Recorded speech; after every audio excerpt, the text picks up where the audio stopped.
بسم الله الرحمن الرحيم. والشمس وضحاها والقمر إذا تلاها والنهار إذا جلاها والليل إذا يغشاها والسماء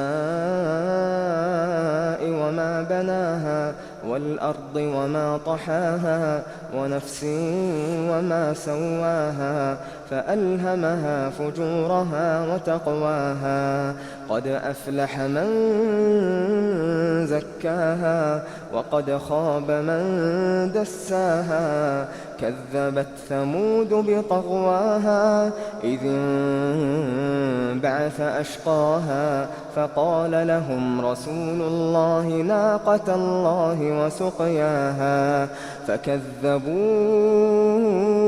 فكذبوه فعقروها فدمدم عليهم ربهم بذنبهم فسواها ولا يخاف عقباها.